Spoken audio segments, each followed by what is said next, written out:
भारतीय टुडे 21 से मैं आरपी पंडित आपके साथ हूं। मैं इस समय भारतीय जनता पार्टी के वरिष्ठ नेता रघुमल भट्ट जी के साथ हूं, जो कि करनाल में पिछले काफी लंबे समय से बीजेपी की आम जो भी नीतियां हैं उनको लेकर जन जन तक पहुंचाते रहे हैं और इन्हें भविष्य में भाजपा से बहुत सारी उम्मीदें हैं।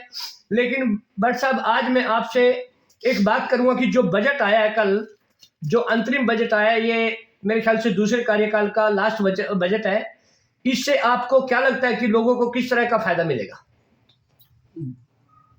पंडित जी, आपका बहुत बहुत स्वागत, धन्यवाद आप आए।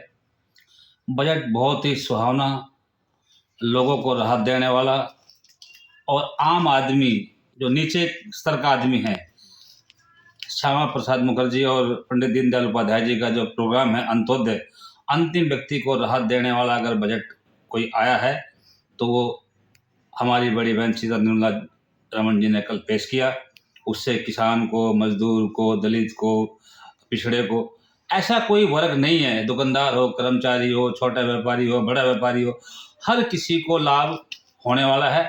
और ये मैं आप इसे अंतरिम मैं कहता हूँ कि बजट ऐसा ही होना चाहिए, अंतरिम नहीं है ये, बल्कि फुल बजट है और बढ़िया बजट है। आम लोगों को इससे बहुत राहत मिल रही है।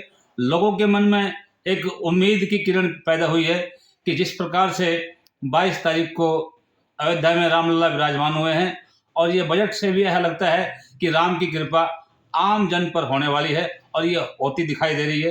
प्रधानमंत्री नरेंद्र मोदी जी का और हमारे देश की वित्त मंत्री निर्मला सीतारमण जी का जितना धन्यवाद किया जाए बहुत कम है, क्योंकि आम व्यक्ति को इस बजट से राहत मिलने वाली है।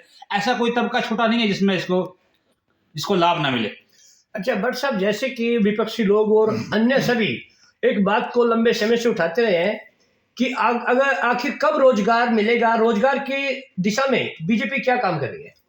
देखिए, माननीय मुख्यमंत्री जी 3-4 दिन पहले करनाल थे, तब भी पत्रकारों ने उनसे सवाल किया तो उन्होंने बताया कि 1 लाख से ज़्यादा नौकरी तो हम दे चुके हैं, लगातार दे रहे हैं। ऐसी कोई वो नहीं है कि एकदम फूंक मारो हो जाएगा, प्रोसेस जारी है, लोगों से आवेदन लिए जा रहे हैं, बिल्कुल बिना खर्चे बिना पर्ची के लोगों को रोजगार मिल रहा है, योग्यता के आधार पर नौकरी दी जा रही है। पहले की तरह नहीं है भाई भूपेंद्र सिंह हुड्डा के रिश्तेदारों की एक लिस्ट बना लो, आ जाएंगे, दूसरे किसी नेता के रिश्तेदारों की। यहाँ रिश्तेदारी का मतलब नहीं है। मनोहर लाल जी ऐसे मुख्यमंत्री हैं जिनका कोई अपना नहीं है ना पराया है, पूरे प्रदेश के लोग सब उनके अपने हैं, उनका परिवार है और हर किसी को वो रोजगार देने का प्रयास कर रहे हैं। जो उस योग्यता में फिट बैठेगा, जहाँ बैठ रहा है उसको वहाँ दिया जा रहा है। अच्छा, आने वाले लोकसभा चुनाव में आपको हरियाणा प्रदेश में कैसा माहौल लगता है कि जिस तरह से बीजेपी ने पिछली 10 सीटों पर जीत हासिल करी थी, आगामी चुनाव में कैसा रहने वाला है? आने वाले चुनाव में मुझे ऐसा लगता है, क्योंकि हम भी प्रदेश में घूमते हैं, तो भारतीय जनता पार्टी अपना स्वयं का रिकॉर्ड तोड़ने वाली है। 10 की 10 सीटें हम जीतेंगे। करनाल में हम पिछली बार देश में नंबर दूसरे पाए थे, करनाल में हम देश में नंबर 1 आएंगे और बाकी सभी सीटों पर हम बहुत संख्या में बहुत बड़े मार्जिन से जीतने वाले हैं।